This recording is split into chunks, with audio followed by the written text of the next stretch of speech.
Hello everyone, my name is Paul and welcome back to the new news. I hope that everyone is having a great day. I hope that you're enjoying your Friday. Happy Canada Day to those that are up in Canada. I know that you guys are celebrating right now. There's also a lot of celebrations as it is July 4th weekend here in the United States, and as we lead up to that, I'm sure you guys will hear in the background some wonderful fireworks, not much to my displeasure, but that doesn't bother anyone else, and I'm not going to blame them. But so there's a lot of news going on throughout the world. There's a lot of really big news that happened today throughout the world, especially when it comes into regards with Ukraine and with international geopolitical affairs in general, but also luckily in science and technology. So we got a lot of big updates coming to you today. Not all of them great. We found a disinformation campaign from Russia, which we'll get into. But overall, a lot of this stuff that we report every single day is just not very fun stuff to talk about. It's talking about possible ethnic cleansing and genocide and terrorism and war and death and famine, and none of this stuff is good. But luckily, when it comes to all this stuff that we report on, you guys have made this an awesome community to where we can actually give back to the very same topics that we discuss every single night here on the channel. We are the news that gives back. So luckily, thanks to you guys as the community, because that's the only way this magic happens, you guys have made it to where we can do this. So if you check out the description below, you're going to see a ton of different donation links down there that you guys can check out. We are currently looking through and doing our vetting process for more, and we please encourage you to go onto our Discord or onto our website, get in touch with the staff member, and please let us know more because we are constantly looking to add to that list and keep the vetting process up. So thank you very much for sending those in, and we appreciate you guys continuing to send those in so we can continue to look for things to help people. Our two main requirements, however, for those donation links are these two things, and that is that one, that these are actual organizations. We can go through, we can look at their history, we can rate them, we can go through and do everything. We can go through their taxes, everything else you could possibly imagine. And then two, 80% or more of your donations go directly to helping the people.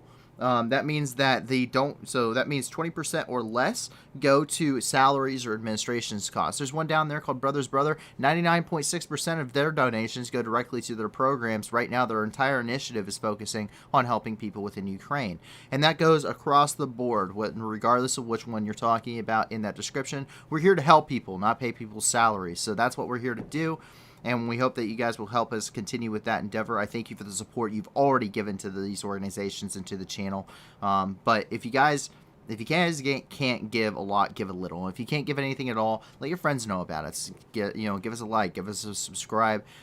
Spread the word, because the more people that are here, of course, the more people can come and enjoy the way that we do the news here. But also, the more people that are here to help us, with these endeavors and to help support and make a meaningful impact on people's lives throughout the world. And if you're ever concerned, that's going to change, you can actually see our entire, model, what we're planning to do. Our entire plan is on our Discord. You guys can go and check it out. It's free. You guys can go take a look at it and see exactly what we're trying to do here. We're never doing super chats on this channel. We're never going to be pushing merchandise. 100% everything we do is for fundraisers. Once we get large enough, we'll be attaching them directly to this stream and keep them going from there on out. So once again, thank you guys for the support. And without further ado, we're going to jump right into the news. A couple of different developments out of Kyiv today. We got 3 total. The first one is that Ukraine has filed its memorial to the International Court of Justice in regards to genocide. So they currently have a suit against the Russian Federation in the International Criminal Court in regards to genocide. This is one of the steps. Another step that they have already that they're currently ongoing with is continuing to submit evidence. Over 9,000 articles of evidence were submitted the last time that we officially had reported on it.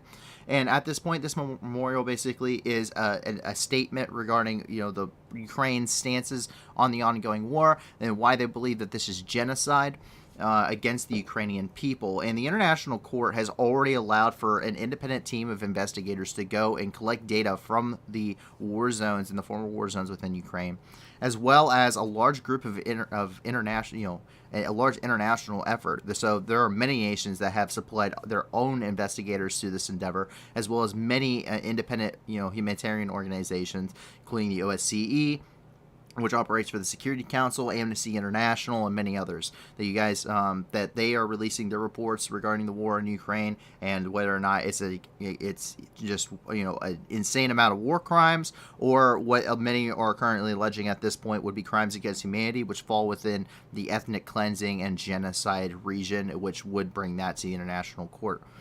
And we can see that here. This is reported officially by the Ministry of Foreign Affairs of Ukraine. So this is their official Twitter account that they submitted this on. So this is to the International Court of Justice in the case of the Russian Federation under the 1948 UN Genocide Convention, quote unquote.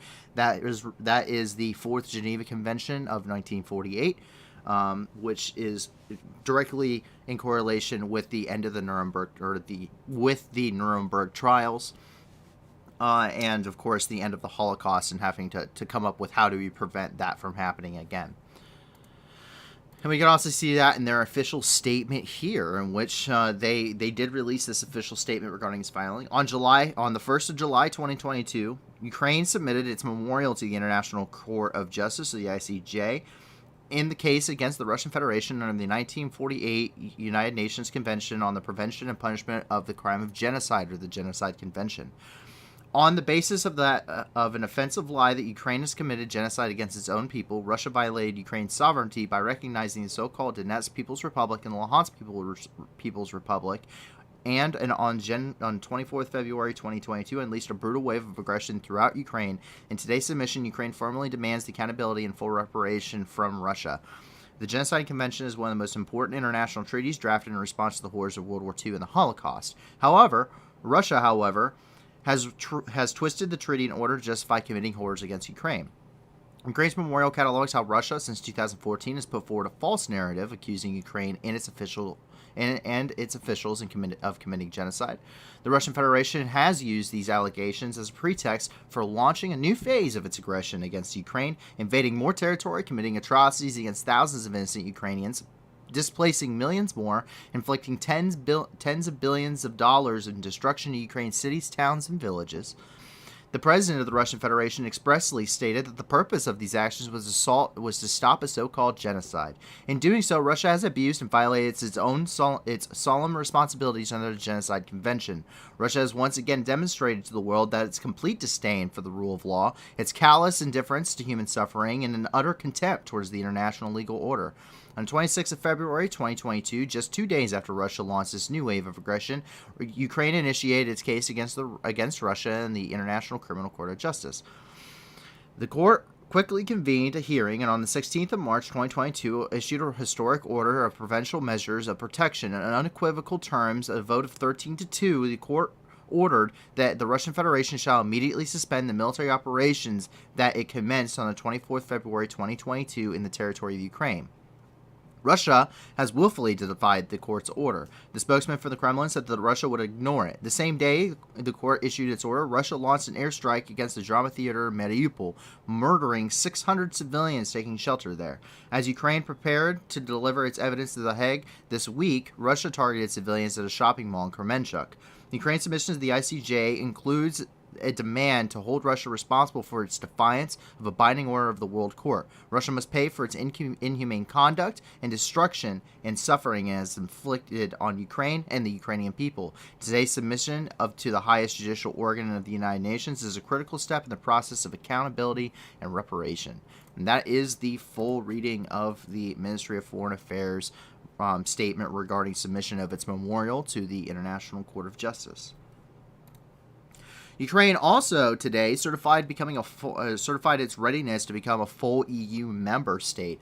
Ukraine, within the halls of the Verkhovna Rada, which is the Ukrainian parliament, President Zelensky, the Speaker Stefanchuk, and the Prime Minister Shmyhal all signed a joint statement that Ukraine is ready to become a full EU member state. The EU flag was actually brought in by a ceremonial military guard into the halls, and was posted alongside the Ukrainian flag at the speaker's podium. The EU Commission's president, Ursula von der Leyen, also gave a speech to the members of the government.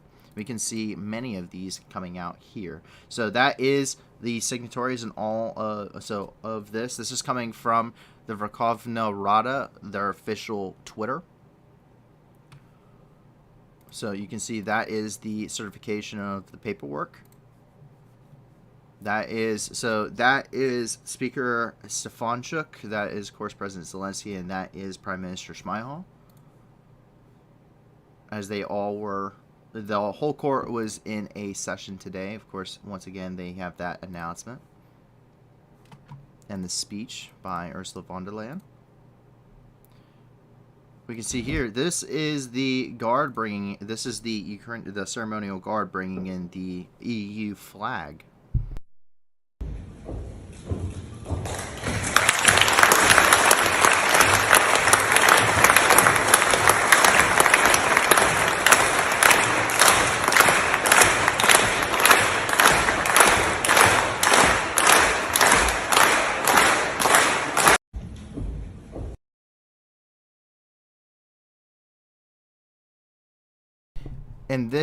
And this is the speech to the Ukrainian parliament from Ursula von der Leyen.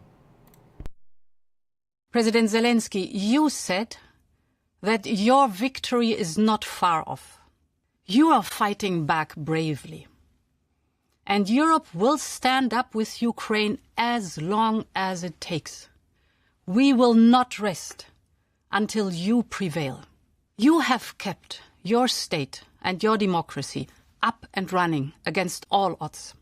You have gained the endorsement and the respect of all EU member states. Ukraine now has a very clear European perspective, and Ukraine is candidate country to join the European Union. You have chosen firmly to be a democracy and to live under the rule of law. And this choice Ukraine has already made for itself, for its own sake. Today, the international community is mobilizing to support your efforts to rebuild your beautiful country. Your European path and the reconstruction of the country will go hand in hand. Ukraine will be in the lead. Massive investments will have to come. But to maximize their impact and to foster business confidence, investments will have to be coupled with a new wave of reforms. So today I come here with a very simple message. There is a long road ahead, but Europe will be at your side every step of the way, for as long as it takes, from these dark days of war until the moment you cross the door that leads into our European Union. I believe in Ukraine's European future. And the reason is simple. The reason is the tenacity of the Ukrainian people. Your resolve, your passion for Europe, your desire to live the European dream in your beautiful country. And this will be your ultimate victory. A free and prosperous and vibrant Ukraine. A sovereign Ukraine that is finally reunited with our European family. Slava Ukraini! So that is the official statement from Ursula von der Leyen, as we can see from her official Twitter. And a little bit darker here. This is here at Shevchenko Park in Kyiv. And here in Shevchenko Park, they actually were holding classes for children regarding unexploded ordnance. This is something that is kind of a dark mission overall, but considering it's with children, they try to keep it with some uplifting overtones.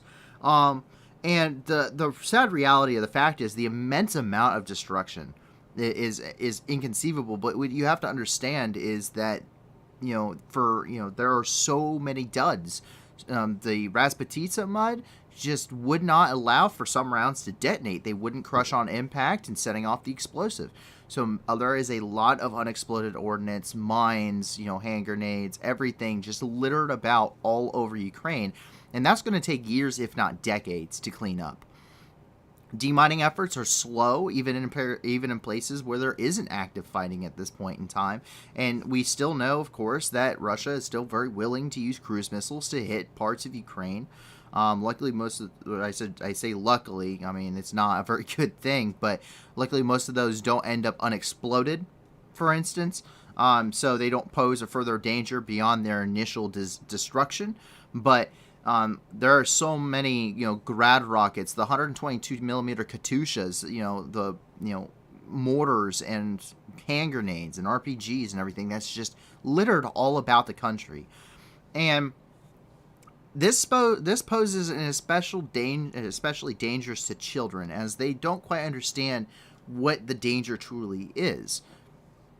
Most adults already have a difficult time with this. Children who don't know, the difference between that and a tin can on the side of the road for all intents and purposes, really don't know how to deal with it. So they're trying to teach children, how not to deal with UXO. They don't want they don't want this danger to be any further continuing than it has to be.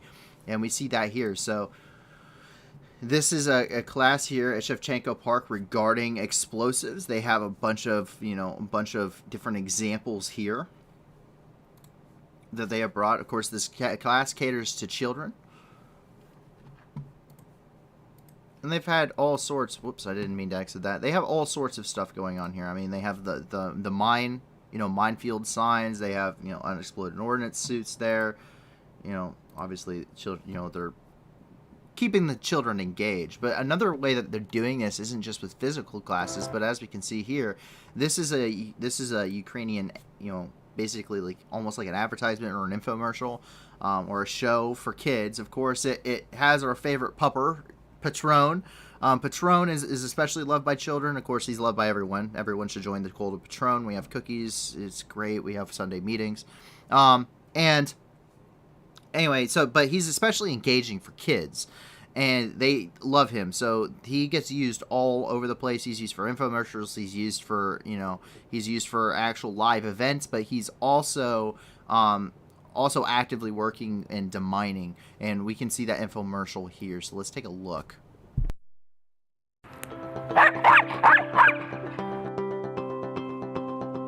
Те, що ви бачите, це воронка від вибуху ручної протитанкової гранати. Але взагалі ручних гранат є багато видів. Усі вони невеликого розміру і мають сталеві корпуси. Зустріти гранати можна в зонах бойових дій. Вони можуть бути на землі, на деревах і, увага, в будівлях. Такий боєприпас часто встановлюють на розтяжку, тож категорично не можна чіпати їх чи обривати натягнуті нитки. Радіус ураження вони мають колосальний – від 5 до 100 метрів, тому є дуже небезпечними. Якщо побачите гранату, ні в якому разі не підходьте, не чіпайте, одразу телефонуйте 101.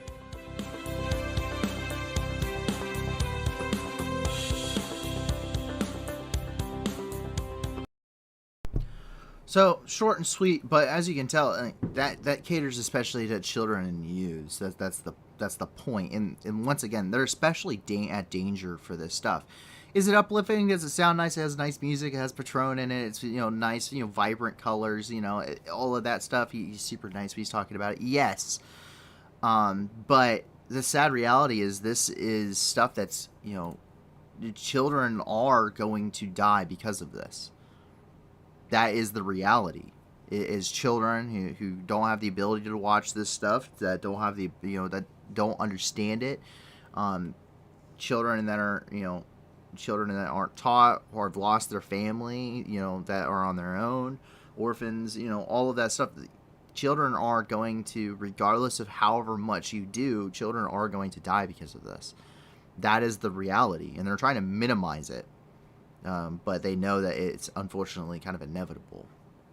The fact that Russia, during their withdrawals, especially in the northern part of the country, booby-trapped a lot of homes and everything, that's caused demining efforts to be extremely slow, as it's especially dangerous for, these things are purposely hidden. It's especially dangerous for those that are trying to prevent this ordinance from going off and demining this stuff. And it's just a terrible situation overall. that you have to teach your children this, but it is important to do so. So I'm glad to see the government efforts, really leading there on that aspect.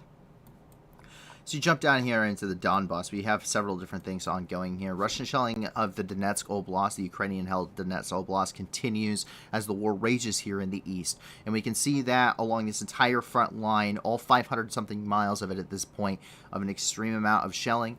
The Luhansk region is rather quiet today, unfortunately. I know that Lysychansk is a major center for the fighting right now, but of course, information is limited as active fighting is taking place on the outskirts of the city, and there's even rumors that the city has been reached and they are currently engaging troops there.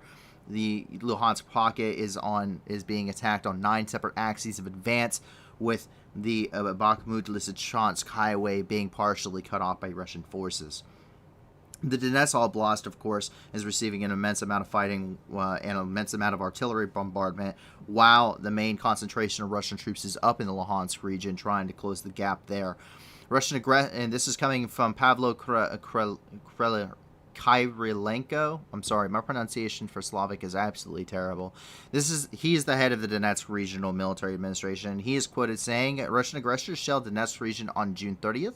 4 people were killed and 18 citizens have been injured. We get these daily updates from each of the regional military administrations and their quotes regarding the situation in their separate oblasts, and every single day we're getting constant updates regarding casualties that are happening as shelling is occurring all across the oblasts and all across Ukraine, especially on the front lines.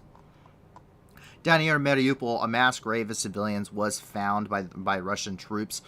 They did end up finding them. This is where civilians who had been killed were buried in a mass grave by their families. Over 100 people reportedly reside in this. According to Petro Adashenko, who's the advisor to the mayor of Mariupol, currently within the city, another mass grave with 100 dead civilian victims of Russian occupiers has been found in Mariupol.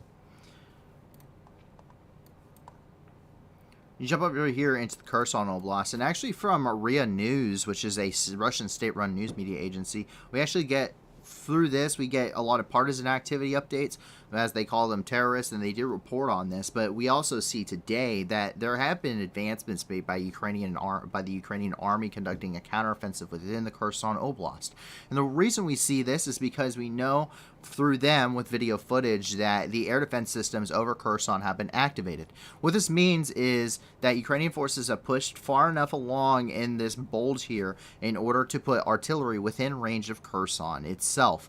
Previously, Ukrainian forces had the range in order to engage the Kherson airfield just outside of Chernobivka, out on the outskirts of the city, which is located here. The Russians were using this as a helicopter base. However, they did take their helicopter forces, and withdrew them over to Treblinka, which is further into the south and closer towards Crimea, and bringing them out of danger after several different times where the international airport was shelled. That means any major ammunition depots within Kherson are now, for the Russian forces, are now at risk of Ukrainian bombardment. The HIMARS systems will also make this more feasible. And we can see that here.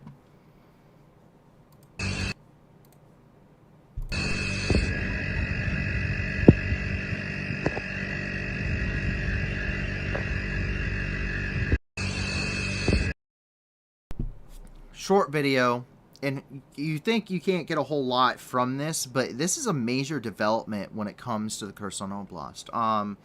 The Ukrainian troops have been essentially just outside of reach of Kherson for some time now, and now that Kherson is actually within reach of artillery systems, means that they can put more pressure onto the Russian forces within this region, and possibly it's gonna kind of snowball, hopefully, into the retaking of Kherson from there, as we're able to further degrade Russian logistical supply lines, reinforcing their troops at the front. Mykolaiv, unfortunately, had additional deaths as Russian missiles continued to pound the city. This is coming from the press service of the State Emergency Services of Ukraine. And, quote, Russian troops fired missiles at Mykolaiv in the Mykolaiv region on June 29th. 8 people were killed, 6 citizens were injured. A local high-rise building was damaged, and rescue operation is ongoing. And from Vitaly Kim, who's the head of the Mykolaiv Regional Military Administration, he stated that on July the 1st, Ukrainian air defense forces shot down a Russian missile in the Mykolaiv region. Russian long-range theater ballistic missiles are currently engaging different targets, both civilian and military, throughout the region and throughout Ukraine, and especially hitting those regions where Russian forces no longer have any meaningful presence or the ability to shell them with standard artillery guns and emplacements. We see this over by Kharkiv, which receives daily shellings from Russian theater ballistic missiles, specifically the Iskander-M system, which is launched from Belgorod, Russia. We also see this from the Black Sea Fleet, which we're actually getting ready to drop into here, as the Russian Black Sea Fleet seems to have launched a set of missiles here at ODESA, specifically the village of Seryivka, which is to the south of Odessa proper. And this blast has killed at least 21 people. We're hearing wide-ranging estimates from different various sources. Initial sources reported about 19 people early this morning. However, we do know that that number could have well exceeded 30 at this point. It's a pretty large-scale loss of life here in Seryivka, and we see this as there were 2 blasts total, one on a civilian apartment complex that we know of, and another one on an entertainment center. There are children amongst the victims, at least 2 that we're aware of at this point. And we can see a couple different quotes here. This is from the Operational Command South, which controls the entire southern sector of Ukraine militarily. And they said, quote, rocket attack on Odessa region on July 1st. 19 people were killed, including 1 child. 38 citizens were injured, including 6 children. A local high-rise building and buildings of the recreational center were damaged. The rescue operation is ongoing. This is coming from Kirilo Tomoshenko, who's the deputy head of the president's office, and he is quoted stating, Russian fort troops fired missiles in the Odessa region on July 1st. The buildings of a recreational center were damaged. 3 people, including 2 children, remain under the rubble. And this is coming from the press service, the State Emergency Service of Ukraine, and, quote, rocket attack on the Odessa region on July 1st. 21 people were killed, including 1 child. 38 citizens were injured, including 6 children. A local high-rise building and buildings of the recreational center were damaged. The rescue operation is ongoing. Same exact thing that they said up here from the Operational Command, Southern Command. We can see the images and videos of this starting to come out now.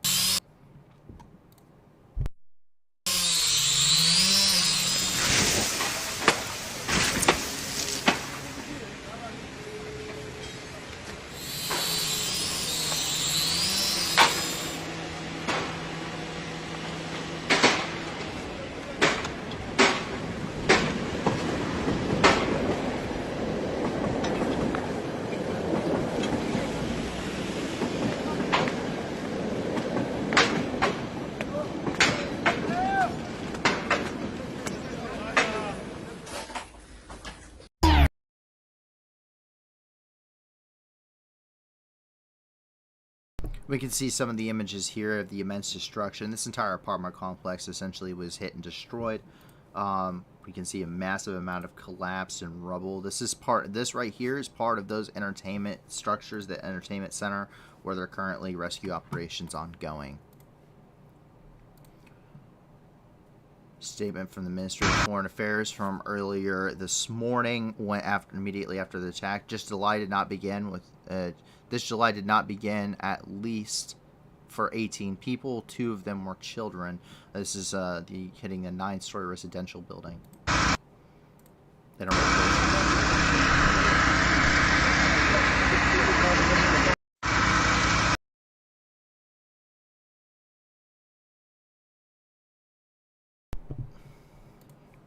You see more destruction from earlier this morning immediately following that strike.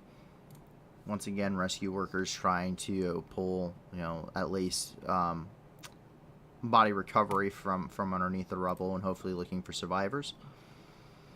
And you can see something that we talk about Ukrainian troops a lot, but really the untold heroes regarding this war and are the rescue workers who, and the police forces and the medical workers and the firefighters who have fought day in and day out trying to rescue people, trying to treat the injured and trying to put out the fires and prevent the destruction from spreading.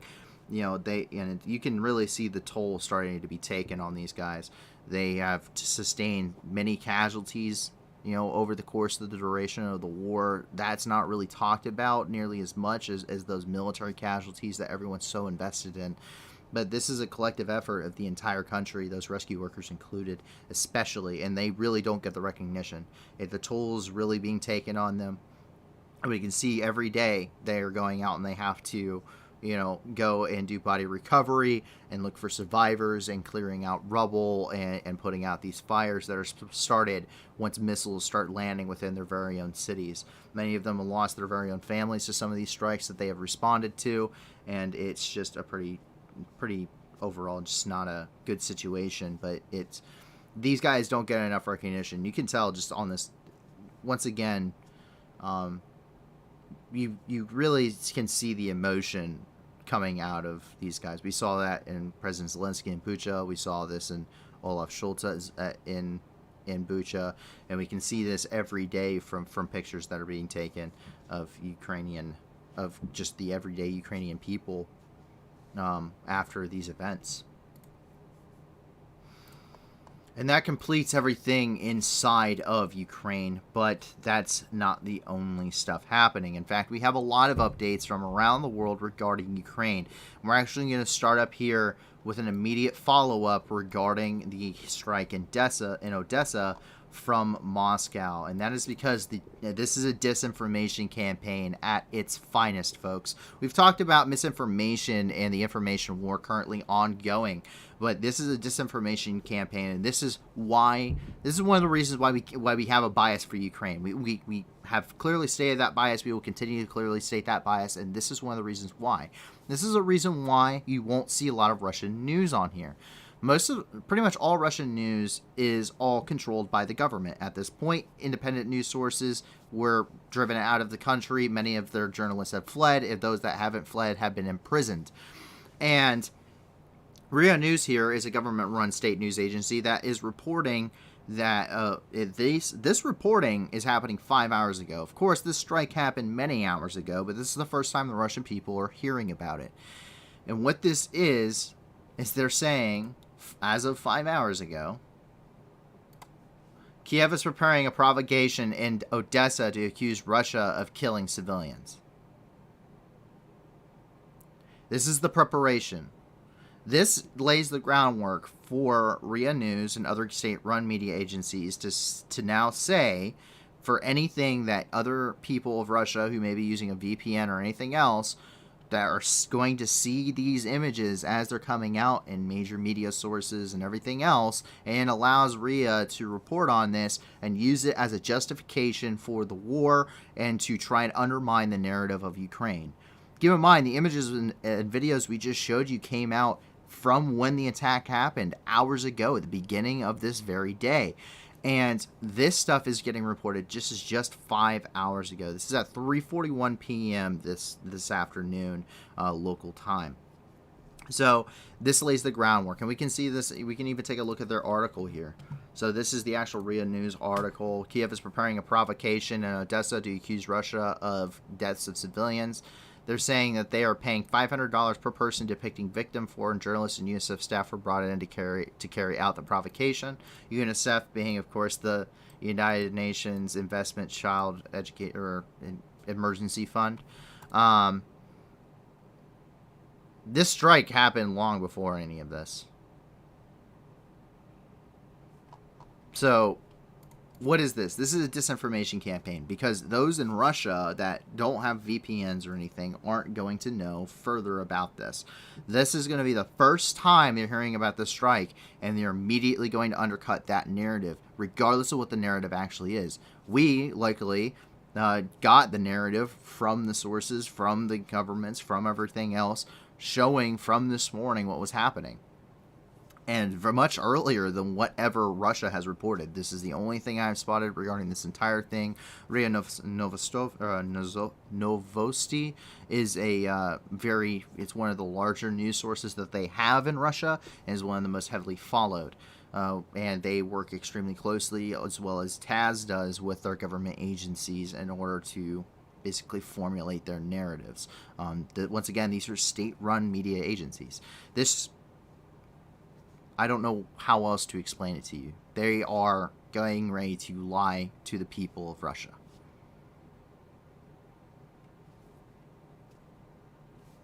And you got to see the evidence before you even saw the news. That's not the only thing. A bill was submitted to the Russian Duma regarding improved security of public spaces in an effort to prevent terrorism. What is this? This is Russia falling deeper into its authoritarian standing. We know that there's pretty brutal suppression of any protests or outspoken rhetoric against Russia or against failings of their own government, and this is now only going to be helped by additional security measures put in place, additional surveillance within public spaces throughout Russia, especially in Moscow and St. Petersburg, where the discontent for the government is the most likely to occur. And we can see that this is being done. The further the further dive into a deep authoritarian state just continues underneath Vladimir Putin.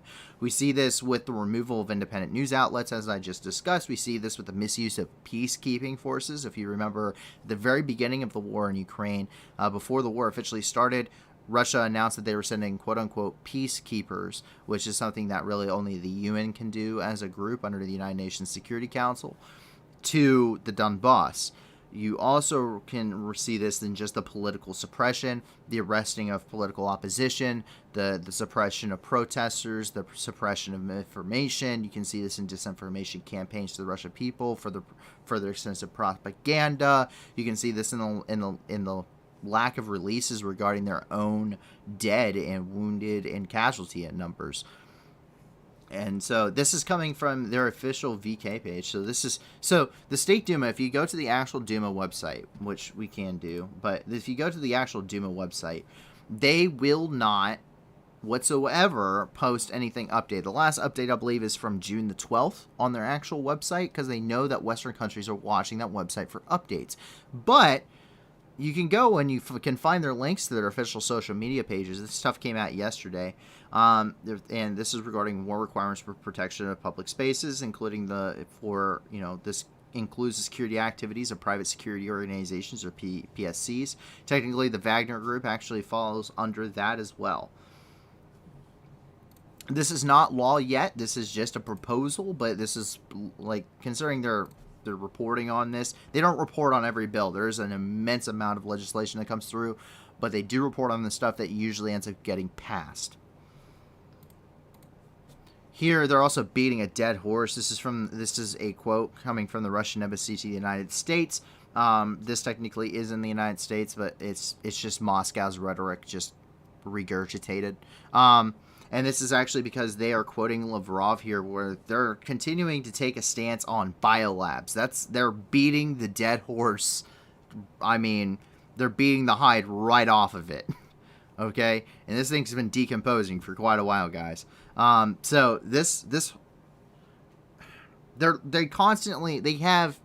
look at what their rhetoric is. That's a pretty good indicator that they don't have any stable grounds to back this on. They've said it was because of NATO expansion. They are talking about because it's genocide against the Russian people in the Donbass. They have claimed that Ukraine was going nuclear. They've claimed that Ukraine was getting ready to attack Russia. They have claimed that there are biolabs inside of Ukraine that was for, that was going to be, being used against the Russian people and posed a threat to them.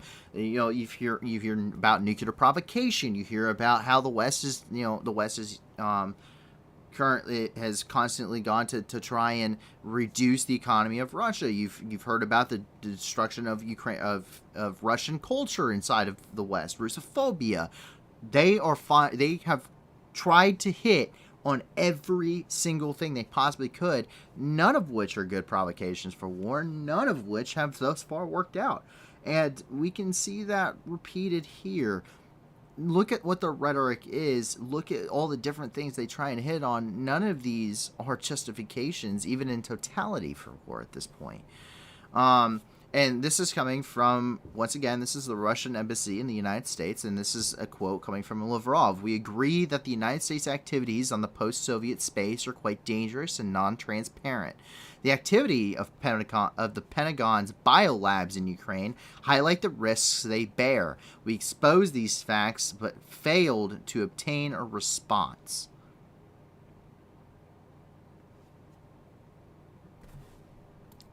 Well, I've heard so much about the biolabs. I'm not starting that conversation. That conversation died a long time ago and should have stayed dead. But they just keep digging up the same rhetoric. They don't have anything new because they don't have anything that they can justify it with. And also, Russia has just shot itself in the foot once again as they have banned foreign development on Russian subsoil. This is a new law that takes into effect today, effective today, starting with July. And on top of the instability within the Russian market caused by the sanctions and the defaulting of their debts, Russia has further exacerbated this problem as foreign investors will not be able to properly invest into the country and or its resources, meaning that foreign investors, now that they are no longer able to actually operate on the Russian subsoil and actually cause development for things like fossil fuels, natural gas, oil, minerals, valuable metals and compounds. Now that they aren't able to do that, the development must be done by the Russians. That just further degrades their economy. We've heard all sorts of things regarding the degradation of the Russian economy. When it comes to the sanctions currently, what you're seeing, and the best way I can describe this is there was a conversation about this in my Discord earlier, and I think it's probably good to address. Sanctions will take years to actually go into effect. What you're seeing now within the Russian economy is the immediate result is the destabilization of their economy, meaning that investors are no longer comfortable with investing in the Russian economy. One, because of the sanctions and the consequences that they impose should they do dealings with Russia in and of itself, but also just based off of the fact that the ruble is no longer considered a stable currency. You see this as, that's part of the reason, the company's pulling out. They can no longer, they're afraid to invest in Russia. They think Russia, one, they could seize their assets. They could become pawns in sanctions. They could be any of that. So there's no comfort. Nobody's comfortable with doing that.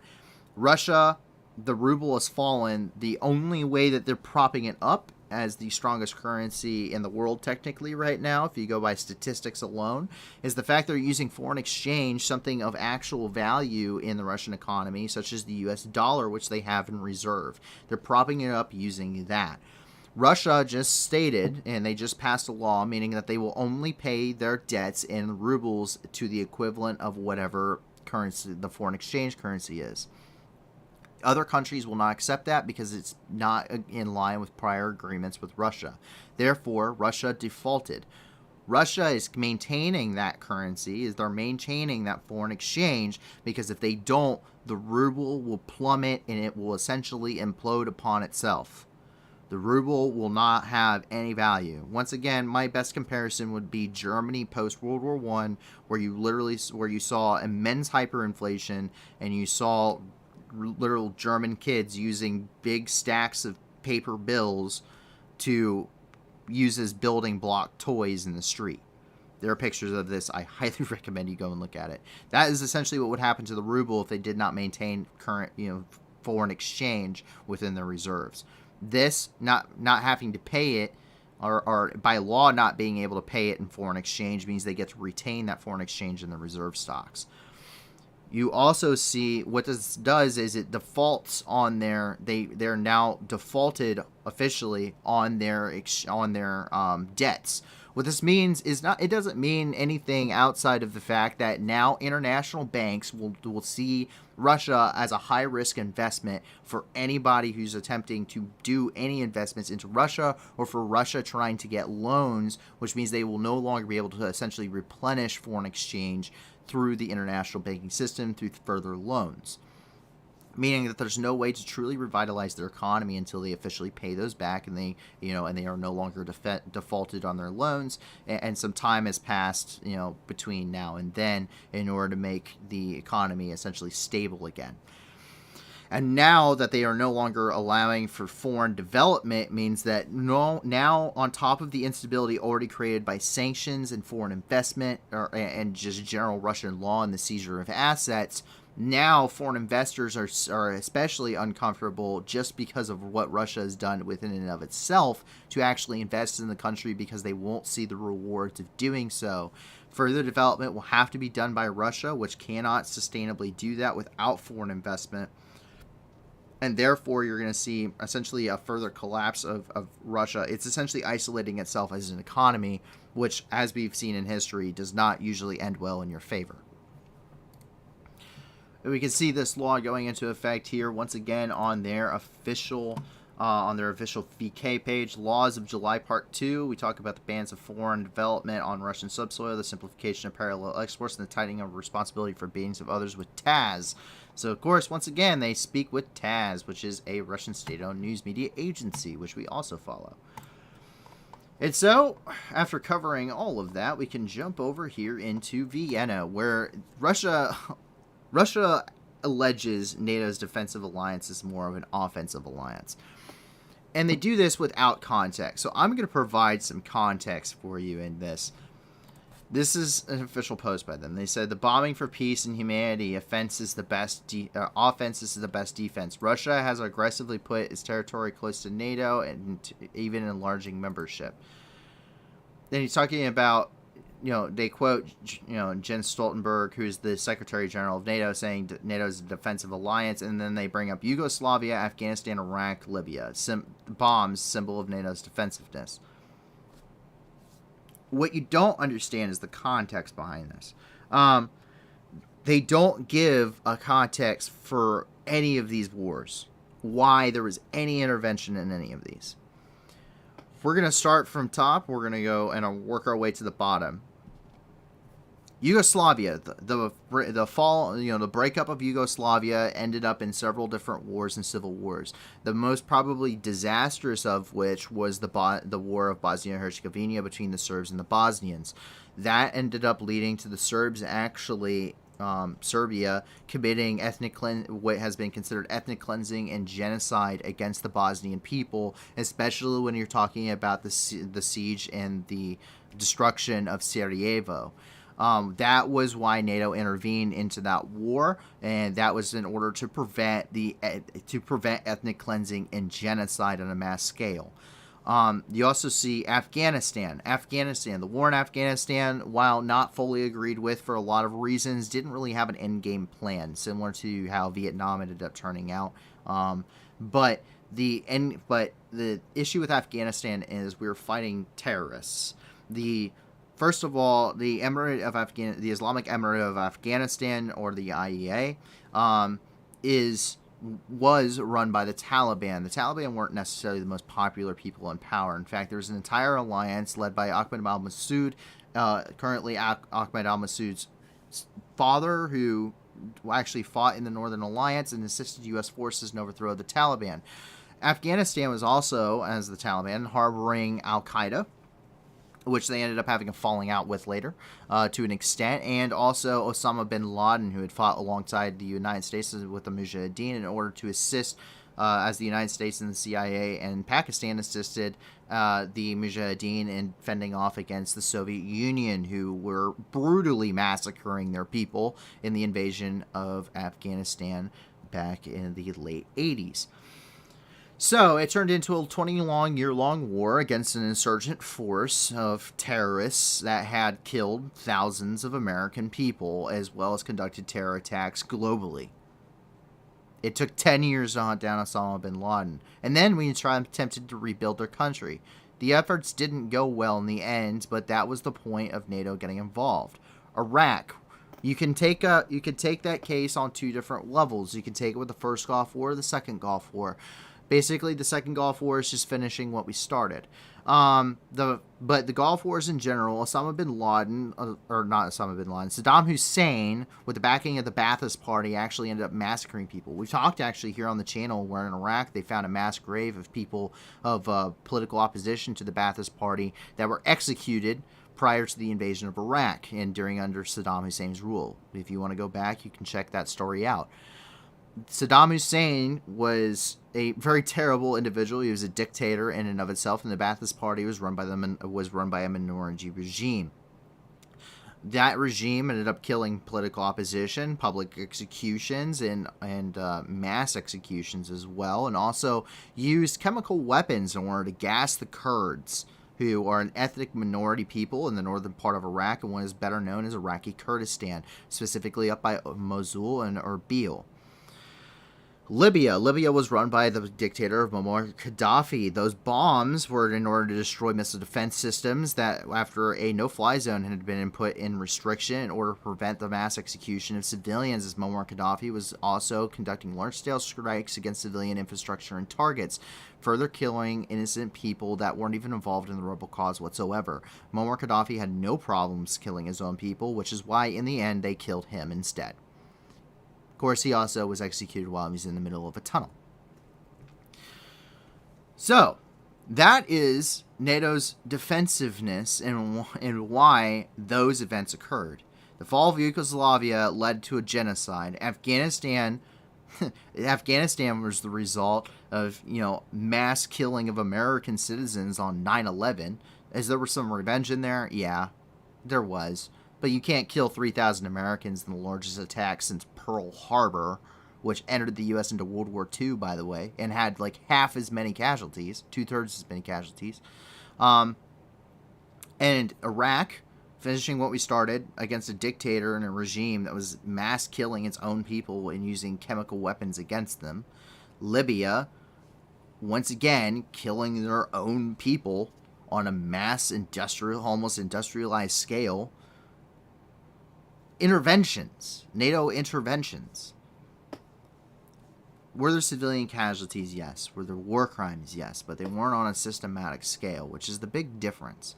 Russia, at this point, has committed crimes against humanity for all intents and purposes, as far as we can even see here on the channel. The evidence is relatively clear on that. And I also maintain the aspect that Ukrainian forces have also committed war crimes on their part. The missiles and the rockets and the bombs and the guns, the bullets go both ways. And that doesn't necessarily always mean good things. I'm sure that Russian troops have been executed summarily by Ukrainian forces. I don't doubt that at all. And I understand why it's happening. It doesn't make it any better. But are there war crimes that occur? Sure. Including Iraq. Look at the massacre of Haditha. Look at in Afghanistan, the very end of the war, where we ended up, they said, it was a VBID, it was a vehicle-borne IED, and they launched a Predator missile at it, and it killed, entire families of people. I don't ever say that bad things don't happen on both sides. What I'm saying is there's a reason why this stuff has happened, and you can't use this as a symbol. Bombs are the symbol of NATO's defensiveness. The interventions to prevent further the further killing of mass quantities of innocent people. That's very different from engaging in a war against Ukraine and killing thousands, tens of thousands of people. Mariupol doesn't exist anymore. Severodonetsk doesn't really exist anymore. How many countless villages are wiped off the face of the earth? You want to bring up Syria? I mean, Syria, the Russians use chemical weapons against civilians, cluster munitions against civilians, massacred civilians, engaged U.S. forces.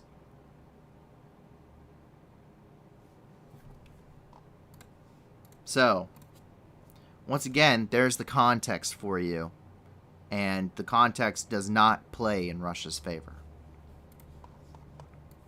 Up here in Germany, though, the tensions between allied countries are starting to show as Lithuania continues to enforce its sanctions against Russia. The German government fears that the contradictions over transit of goods between Russia and Lithuania will lead to further conflict between the countries, including a possible land war with them, which would end up bringing NATO into war with Russia.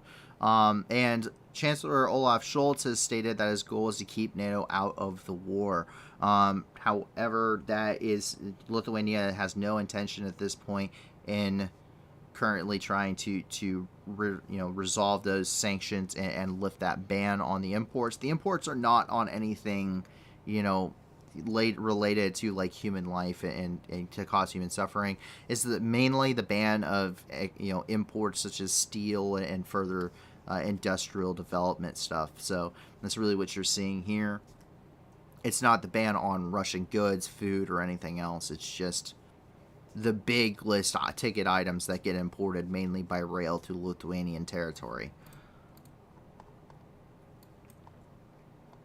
We jump down here, and we actually start here. We're actually going to go ahead and start off here in Tobruk. There are protests in Libya, so they blocked the parliament building and set it on fire here in Libya. According to media reports, the protesters demand the abolition of the legislative and executive authorities and the declaration of a state of emergency and a speedy holding of elections in the country. They want new elections within the country. And we can take a look at that here.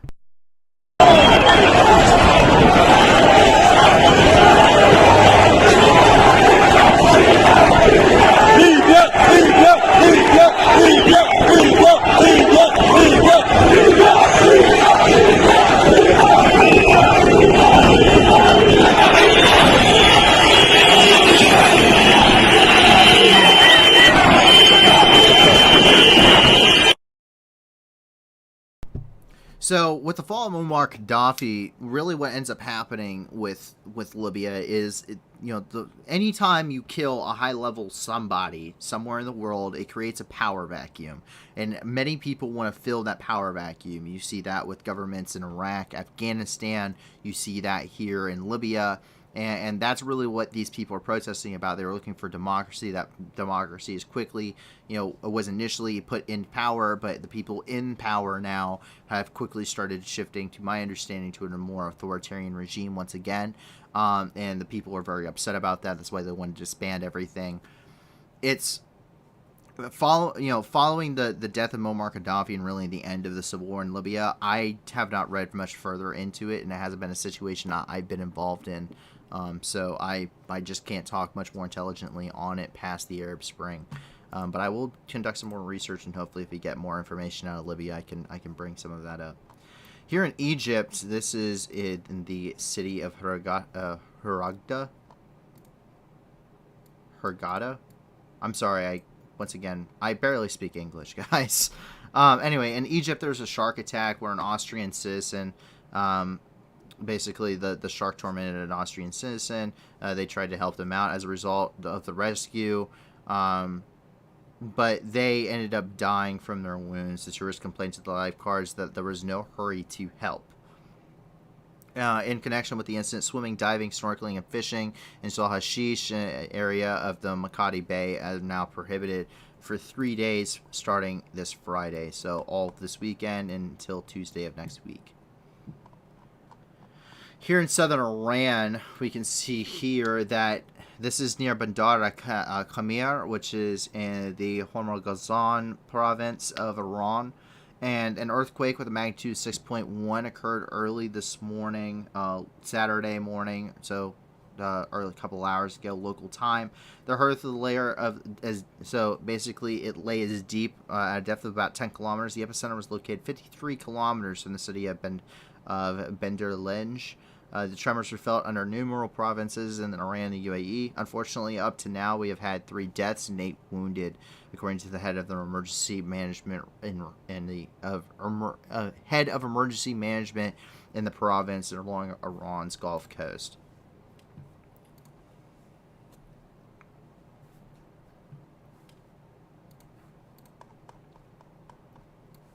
And despite initial reporting that it was resistance fighters here, the Islamic State claims responsibility for yesterday's attack in Kabul. The responsibility claim where a meeting of religious figures and elders was being held under the auspices of a Taliban movement. And the statement referred to the 3 participants in the attack. First 2 eliminated Taliban guarding the roof, and after the battle ensued, using various types of weaponry, culminating in the use of a helicopter by the Taliban. Later, the militants joined the case and managed to undermine the Taliban control. The battle itself lasted about 3 hours and took the lives of several Taliban, who also claimed the lives of the attackers themselves. Today, here in Kabul, jihadists fired at the site of yesterday's attack using Katyusha rocket systems. And that is the official statement coming from the Islamic State. So you jump up just north of Afghanistan, up here into Uzbekistan. Protests have started as the constitution has changed within Uzbekistan. Law enforcement officers have begun to arrive in central Deccan Bazaar and Nukus, which is where this point is located.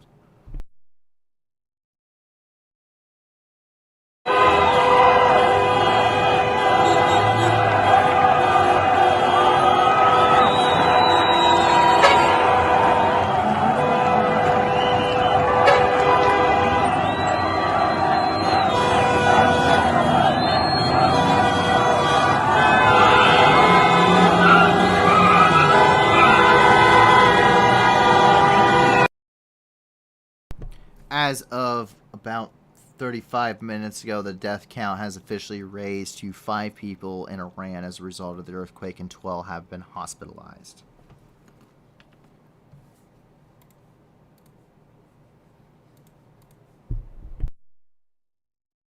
We can see here the arrival of police forces into Nukus as the protests are currently ongoing.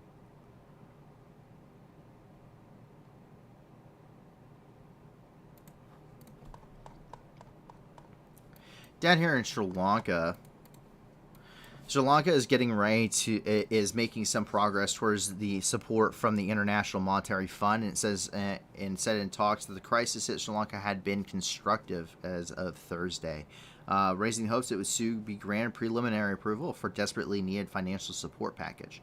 The IMF's executive, the agreement needs approval from the IMF Executive Board, but importantly, for the process, it lays out the measures the government needs to take in return. Because, quote, because public debt is assessed as unsustainable, Executive Board approval would require adequate financing assurances from Sri Lanka's creditors that debt sustainability will be restored, the IMF said. If you want more information on this situation, you can go and check out Reuters. Basically, Sri Lanka no longer has has foreign exchange funds to actually purchase necessary materials and imports, specifically with their energy sector. They are unable to bring in any diesel or oil or anything. They have no real natural resources of that kind for in and of itself for themselves, and therefore there's been mass-wide power outages, fuel shortages, food shortages, and many other things. Actually, the Prime Minister of Sri Lanka has stated that their economy has completely collapsed. As we jump over here into North America, we can see here in Washington, D.C., coming straight out of the Pentagon, the United States has announced an additional $820 million in a security aid package going to Ukraine to assist with the ongoing war efforts against Russia. This massive bill was announced by multiple agencies today, including the Pentagon itself, coming from the Department of Defense. President Zelensky actually ended up thanking on his official Twitter the United States and the President for its new package and continual aid for the embattled nation. And we can see here, this is the official immediate release article from the U.S. Department of Defense, coming from Press Secretary Todd Beazle, and we can see that here. It's an $820 million additional security aid package that includes a presidential drawdown of security assistance valued at $50 million and a $770 million Ukrainian Security Assistance Initiative, the USAI. Ammunition for high-mobility artillery rocket systems, are also known as the HIMARS. 150,000 rounds of 155-millimeter artillery. 2 National Advanced Surface-to-Air Missile Systems, and 4 additional counter-battery radars. So pretty substantial. Since February 24th, there has been approximately $7.6 billion in security assistance to Ukraine. Since 2014, the United States has committed over $8.8 billion in security assistance to the country of Ukraine. So a huge amount of security assistance going forward. And we can see this. This is from President Zelensky's official Twitter, where he has stated, I commend the U.S. historic decision to provide Ukraine with a new security assistance package, including modern air defense systems. Thank you at POTUS, which is the official Twitter account of the president, for your continued leadership and support of Ukraine in its fights against the aggressor, together towards the victory. And to wrap up our night, we have a pretty awesome advance in science coming out of the Chicago area. This is coming from Evanston, Illinois, which is up here in the greater Chicago metropolitan area. Scientists at Northwest University, located here in Evanston, created an implant to block pain during surgery. The implant cools the nerves and blocks pain signals. The device can replace pain medications after major operations, including amputations and transplants. In this case, the person feels only numbness, and the device is made of biocompatible materials and dissolves in the body after use. The service life is only 2 to 3 weeks. So this means that people that are otherwise have issues with pain medications or are susceptible to further issues with the use of pain medications, including addiction, could result to this. And this is a huge development that really would benefit a wide variety of people, especially people with things such as opioid addictions. So things like morphine and other much stronger painkillers, will be able to result to something else that is temporary and hopefully won't give them some kind of an addiction as a result. So pretty cool to see this. It's very small, obviously. It just gets implanted into the body and it dissolves in and of itself after it's no longer useful, so you don't have to worry about trying to take it back out or anything like that. That's a pretty major advancement when it comes to science and the ability to treat people and to especially relieve pain. A lot of pain still when it comes to a lot of different types of pain treatments. A lot of people suffer from chronic pain, and hopefully this will assist with that as well. So pretty cool to see. And if you want to learn more, you guys can go over to the Smithsonian Magazine has more on this, and they'll be able to probably explain it a little bit better than I, as I am not a medical professional whatsoever. And so with that, that's actually all of the news in the world today that we are able to cover. And so that is everything that we have. There's a lot of stuff going on throughout the world. Of course, like I said, we discovered, disinformation campaigns. You have some past context on some stuff that Russia is saying and trying to talk about. Obviously, the Islamic State, which we haven't seen for a little bit now, is obviously still very active in conducting things. I'm sure there's plenty of more news regarding the Islamic State that we just don't have sources on quite yet, and we're always looking for more. There's another earthquake in Iran, or there's an earthquake there in Iran, which is unfortunately causing the deaths of at least 5 people at this point. 12 are hospitalized, like I said, as of about 40 minutes ago. So, a lot, but overall, not a lot of good things. Just a lot of pretty bad stuff, minus the really cool advancement there for medication, pain medication, and pain treatment. So, but luckily, with all of these pretty terrible situations, there's a way to help these people. And you guys have made this an awesome community and allowed us to be the news that actually gives back. So if you guys want to go and check out the description below, there are a ton of organizations, all of which we have gone through and vetted ourselves to make sure that they are very credible organizations, that they are, your money's actually going to go towards helping people and making sure that it's not a scam or anything like that. But also, 80% or more of all of those organizations' donations actually go to their program, meaning they actually go to helping people and not filling administration costs or salaries. So please be sure to check them out, give them your full support. If you can't give a lot, give a little. If you can't give anything at all, give us a like and subscribe. Tell your friends about us, because the more people that are here, the more people that can, one, enjoy the news the way we do it, but most importantly, the more people that are here, the more of a meaningful impact we can have on the world and people's lives within it. With ongoing crises all over the globe.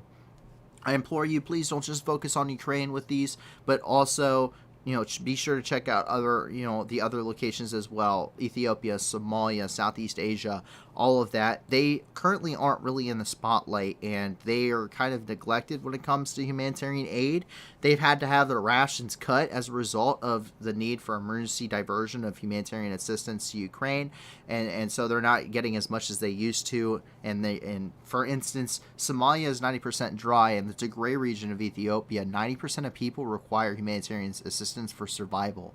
So please be sure to go and check that out. In the words of those that run of the world, basically like the World Food Kitchen, the world, basically the UN's, I can't remember the acronym, the UN's humanitarian assistance. They said that they are taking food from the hungry and feeding it to the starving. So please be sure to go check them out, and try and donate to help alleviate some of that. And we're never doing super chats on this channel. We're never going to push merchandising or anything on this channel. Everything is for humanitarian efforts and to assist, ongoing, drives to help people throughout the world. So once again, I thank you for your support on the channel, but more importantly, I thank you for the support of the organizations below. If you have any further organizations that we can donate to, we're currently vetting several at this point in time. We're always looking for more, though. So please get in touch with us either through the website or on the Discord. Discord is the preferred method. And get in touch with a staff member. Let us know. Send us a link for your organization. Give us a little bit about them, and we can go ahead and start getting that process started and start looking if it's something that we can add onto the stream. And we are constantly looking for that stuff. So at any point in time, if you have any, please send them to us. We are constantly willing to add more. And so that actually concludes our night. I hope that you guys enjoyed the stream, of course. I hope that you guys are still enjoying the news and how we are delivering it and the updates. This map will be going onto our official website. The link is also in the description below, along with our Discord link.